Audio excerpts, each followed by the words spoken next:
If you're between 60 and 80 and you can still do these 5 things, you're not just doing well for your age, you're protecting the one thing most people are quietly terrified of losing: independence. The ability to keep living life on your own terms, in your own home. Doing the small things that most of us don't even think about until they start slipping away. I'm Dr. Sophia, and over more than 2 decades of clinical practice, I have built my career around one piece of medicine that most people never talk about, and that almost no clinic screens for directly.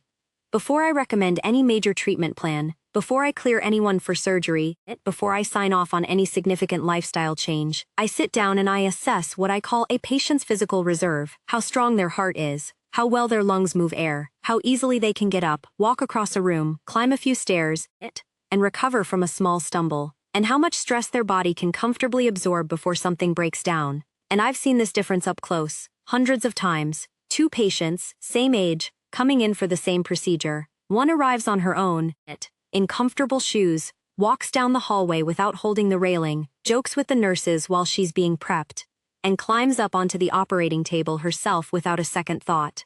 She asks when she can get back to her morning walks and her garden.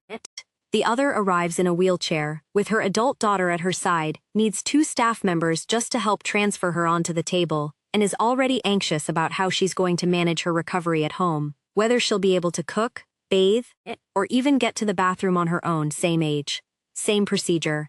Wildly different outcomes, both in the short term and over the years that follow. The gap almost never comes down to luck. After 20+ years of seeing patients every single week, you start seeing the same patterns, the same handful of physical abilities, in the people who stay strong well into their 60s, 70s, and 80s. And you also start to see exactly which of those abilities are the first to quietly disappear in the people who lose their independence the fastest. So today I want to walk you through 5 specific abilities that you can check for yourself. Most of them right in your own living room, with nothing more than a watch, a little open space, and a few minutes of honest attention.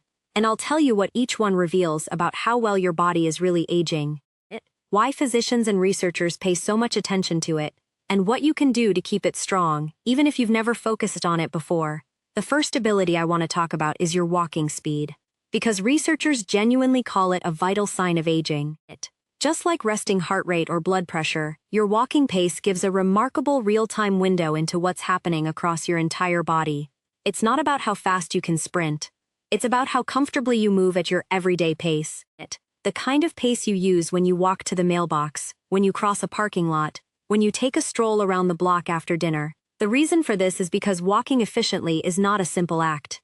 It requires your cardiovascular system, your muscles, your joints, your balance system, and your brain to all coordinate at the same time every single step.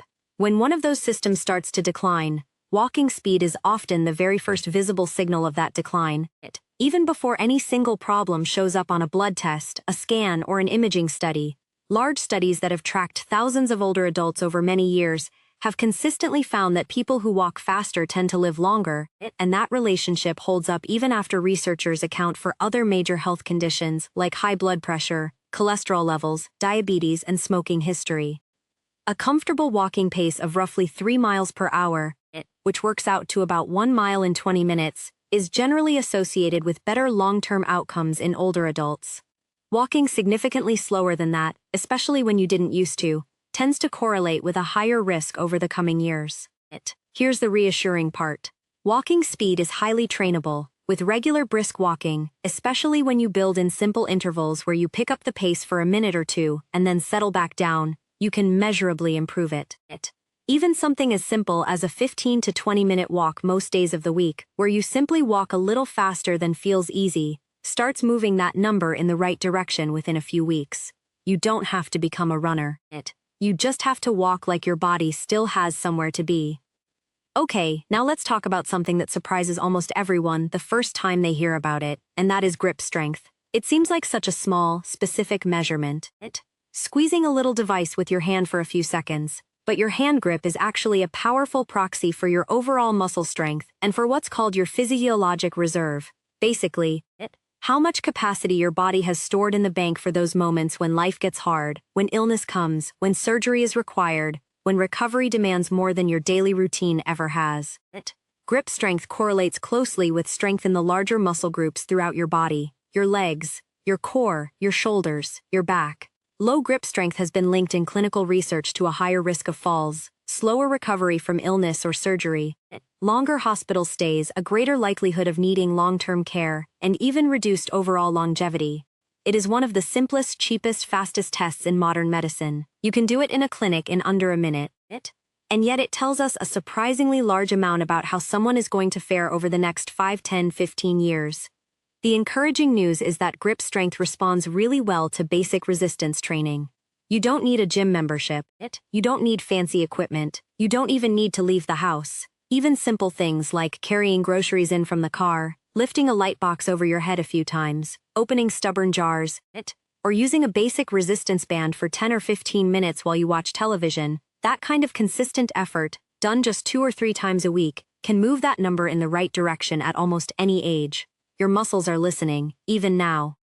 The third indicator that you're aging very well is one that connects directly to the fear a lot of people quietly carry about getting older. And that is balance. Because falling is one of the most life-changing events that can happen in your later years. Not because of the fall itself, but because of what the fall sets in motion after. Balance depends on at least 4 separate systems working together at the same time, every second that you're standing. Your inner ear, which tracks where your head is in space. Your vision, which gives your brain a reference point. The sensation in the soles of your feet, which tells your brain what the ground is doing. And the strength of the muscles around your ankles, hips, and core, which keep you upright when something pushes or shifts you. And all of those systems have to communicate with your brain in real time. As we age, each of those systems can quietly decline, often without us noticing, often without any pain at all. And balance is usually the first place that loss shows up. The big take-home point here is that falls aren't just an injury risk. A serious fall in your 70s or 80s is one of the leading triggers for losing independence altogether. Single bad fall can change where a person lives, how they get around, whether they can stay in the home they love, and how much daily support they need from family or hired care. And that is exactly why balance training, things like simple single-leg stands while you brush your teeth, gentle Tai Chi movements in the morning, or basic stability drills done barefoot on a soft surface, has such an outsized impact on long-term outcomes. It's not glamorous, it doesn't look impressive, but it might be the single most protective thing you can do for the rest of your life. If you want a simple way to track your own balance over time, something as basic as how long you can stand on one leg with your eyes open is a meaningful trackable number. Most healthy older adults should be able to hold it for at least 10 seconds without significant wobbling, without grabbing for the wall, without hopping. If you can hold it for 30 seconds or more on each side, that's a strong signal that your balance systems are still doing their job together. If you can't quite hit 10 seconds yet, that's not a verdict. That's just a starting point. The fourth ability I want to talk about is cardiorespiratory fitness. Often shortened to just cardio fitness. Cardiorespiratory fitness is essentially a measure of how efficiently your heart and lungs deliver oxygen to your working muscles during activity. In research, this is measured as VO2 max, which is actually something many modern smartwatches and fitness trackers can estimate for you, fairly accurately, if you wear them during regular walks or other light activity. VO2 max has consistently shown up as one of the single strongest predictors of longevity we have in modern medicine.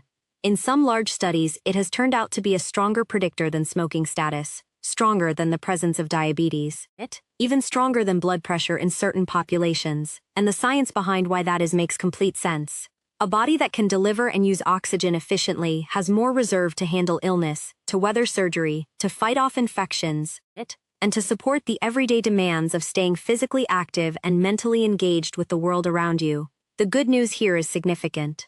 Cardiorespiratory fitness is one of the most responsive things to training at virtually any age.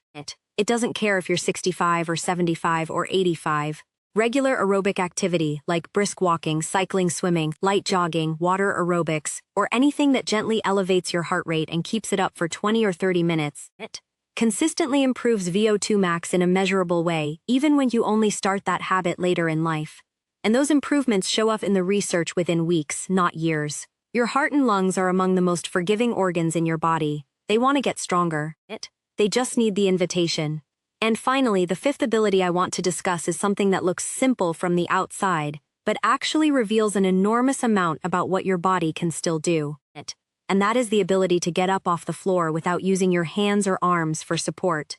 This is a real validated assessment that is used in aging research around the world, sometimes called the sitting rising test or the floor transfer test. The reason it's so powerful is because it requires leg strength, core strength, balance, flexibility, and full body coordination, all integrated and working together in one smooth movement. It is essentially a full body stress test disguised as a simple everyday act. Studies following large groups of older adults over many years have found that people who couldn't complete this movement without using their hands or knees for support had a meaningfully higher mortality risk over the following years, compared with those who could stand up cleanly from a seated position on the floor without touching anything for help. And it's not about being acrobatic, and it is not about being flexible like a gymnast. It is about whether your body still retains the integrated strength and coordination that independence actually requires in everyday life. The simple act of bending down to pick something up off the floor, of getting up after kneeling in the garden, of recovering from a small stumble at home, of picking up a grandchild when they've fallen. All of those everyday moments depend on this same underlying system. Now, the takeaway here isn't to panic if you can't do it perfectly right now. It is absolutely trainable. And even practicing the individual components, things like supported squats, controlled kneeling, pushing up from a low chair position without using your arms as much as you can, builds back that capability steadily over weeks and months. You don't have to nail it on the first try. You don't have to do it perfectly to start seeing the benefit. You just have to be willing to practice it regularly and to track your progress honestly over time. So the big thing that I want you to remember today is this. Longevity isn't mostly about a number on a lab report. It isn't mostly about a cholesterol reading or a single blood test result. It's about whether your body retains the strength, the speed, the balance, and the coordination to keep doing the things that make life feel like yours. To keep getting up when you need to get up. To keep walking where you want to walk. To keep living on your own terms, in your own home for as long as possible. The encouraging part, and honestly the reason I put this whole video together, is that every single one of these 5 markers, walking speed, grip strength, balance, cardiorespiratory fitness, and the ability to get up off the floor without using your hands, responds to training at almost any age. You are not too old. You have not missed your window. Small, consistent efforts compound into meaningful changes over weeks, months, and years. And the earlier you start paying attention to them, the more of those years you get to keep for yourself, doing the things you love, with the people who matter most to you. If this gave you a clearer picture of where to focus your attention for the years ahead, make sure you subscribe to the channel so you don't miss any of the future videos. And be sure to leave me a comment below telling me which of these 5 abilities you can already do with real confidence, and which one you're going to start working on first this week. I read every comment, and many of them genuinely help shape what I cover next. In the meantime, stay strong, stay capable, stay independent, and I will see